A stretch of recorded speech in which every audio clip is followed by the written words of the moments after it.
Shabbat Shalom, everybody. Rabbi Stephen here with Rashbi's This Week's 10-Minute Torah.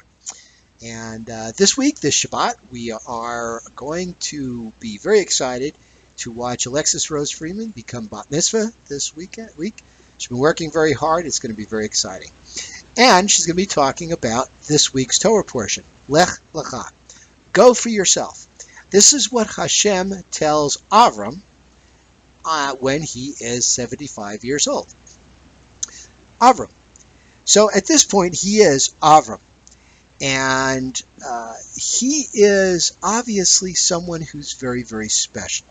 For Hashem to pick him out of everybody that lived at that point to give this whole new message of a one true God, but also the idea of divine justice. It's not just about the one God, but it's about what Adonai represents.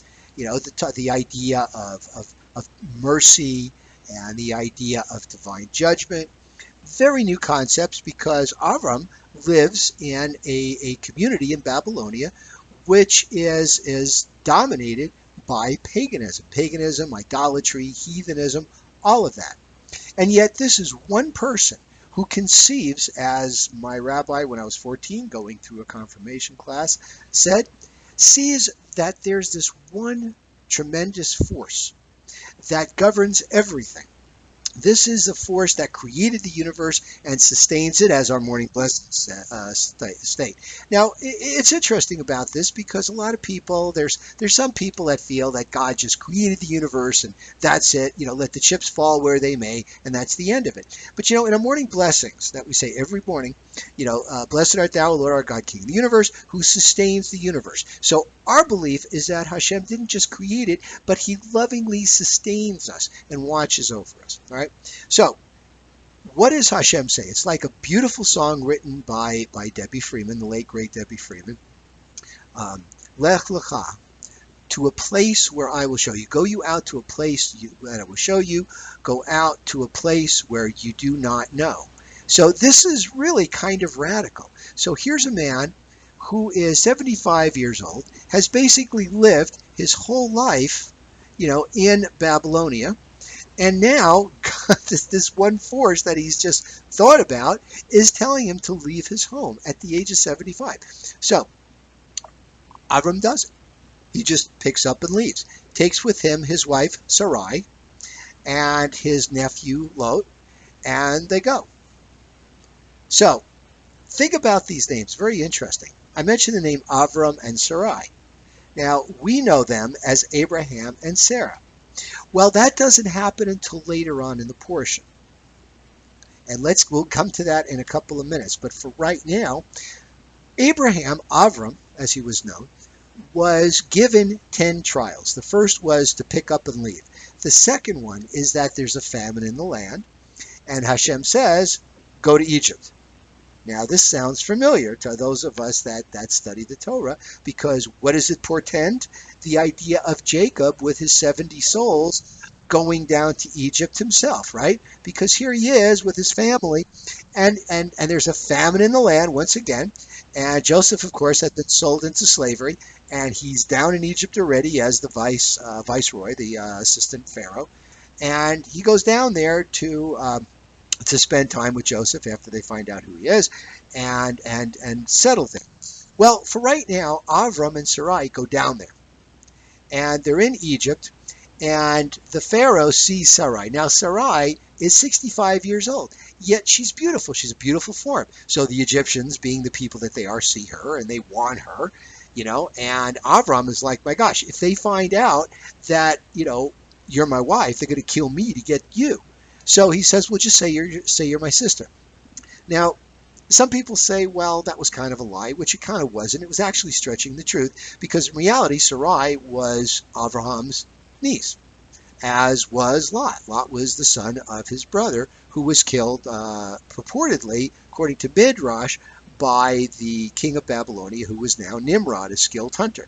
And why was he king of Babylonia? Because he was the guy that, you know, just had all that skill. So, that was the second trial. The first trial, leave your home. The second trial, go to Egypt. And why go to Egypt? Because Avram is like this breath of fresh air. The Art Scroll Chumash, or describes him as well, the Sansino Chumash, I'm sorry, the conservative one, describes him as like balsam. It was a, it was a container, all right? But when you open the container, it's like incense. You get this beautiful aroma. And that's what Avram was. He was a beautiful aroma to an otherwise pagan society. So the king Pharaoh finds, they all get these skin boils, and Pharaoh knows to go to Abram and said, "What's going on? This is not your sister. This is your wife, and God has put boils on all of our skin, so that we can't get near her, right?" That was to prevent them from doing it. And Abraham finally cops to it and says, "Well, if I told her, you and all your people, that she was my wife, you would have killed me to get to her. So in a way, I was protecting herself." Now, a lot of the sages say, well, where was that faith that Abraham should have had in Hashem, knowing that he would protect him? And sometimes we see this. And one of the themes that happens in the Torah is that our people are not perfect. They have flaws. Adam and Eve, the first humans, they eat from the tree of good and bad, and they find out that, they develop the frontal lobes or whatever they did. Oh, gosh, we're naked, we're people, and, now they've become human. Noah, he was this righteous man in his time, and he builds this ark, and, he puts the animals in there, and he settles, and what does he do? First thing he does, he plants a vineyard and gets drunk, okay?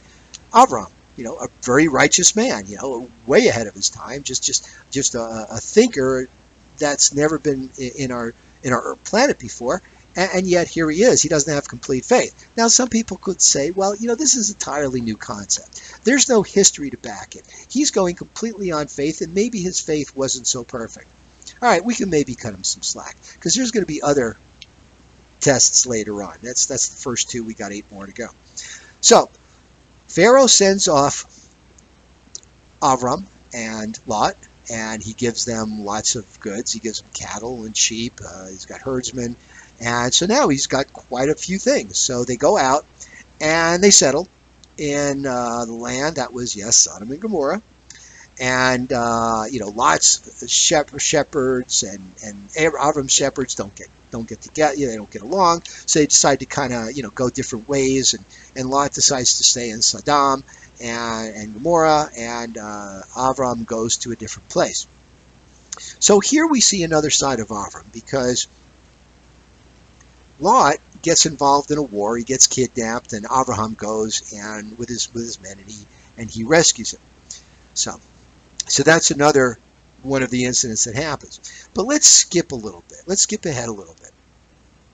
Avram is now about 85, 95 years old. I'm trying to do my math because Sarai is barren. And Sarai says to Avram, "Look, you've got this Egyptian princess Hagar, who is my maidservant.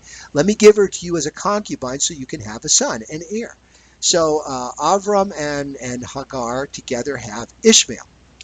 And Sarai is still barren, but Hashem says to Avraham, he comes down to Avram, and he says, "You will no longer be known as Avram, you will now be Avraham, father of a multitude."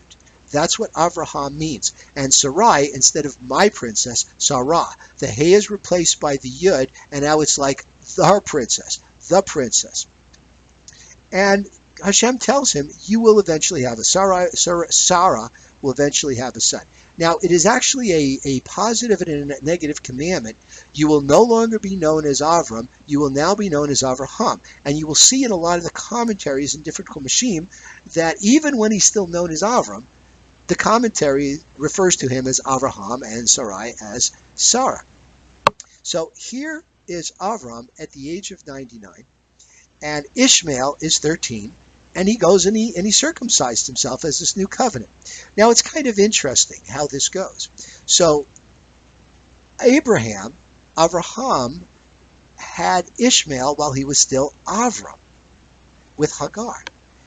And it wasn't later on until he becomes Avraham and circumcises himself that he has Yitzchak. Yitzchak. So it's interesting that in Islam, Muslim boys are circumcised at the age of 13, as was Ishmael, because Ishmael is the prophet. He's seen as the progenitor of Islam. So their patriarch, if you will, was kind of Avram, whereas ours is Avraham. It's kind of a different covenant. And the whole idea of the circumcision, which some people find very primitive, is that it's a covenant. You're taking the foreskin off the penis, okay, to expose the penis. So basically what you're doing symbolically is you're taking that shield away from our life-giving organ and exposing our soul, our spirit, if you will, to Hashem. That's really the idea of the covenant. Now, there are some people, unfortunately, and I say this with a lot of conviction, this is my own personal feeling, there are some Jewish people, some rabbis, that don't believe in circumcision. For me, to me, that's not Jewish. That's just my own personal event. Take it as you will. Some countries in Europe are finding it very barbarian and won't allow it. But you know what? It's the one thing that separates us Jews from a lot of the other people. Now, a lot of people do circumcisions. I read somewhere a study that says that circumcision is the most effective, 50% effective prevention from getting AIDS. So there it is. So, see you in services again Saturday, Friday night, and Saturday we'll be celebrating the bat mitzvah of Alexis Rose Freeman. Hope to see you there. Hope you enjoy this. Thanks for listening. Shabbat Shalom.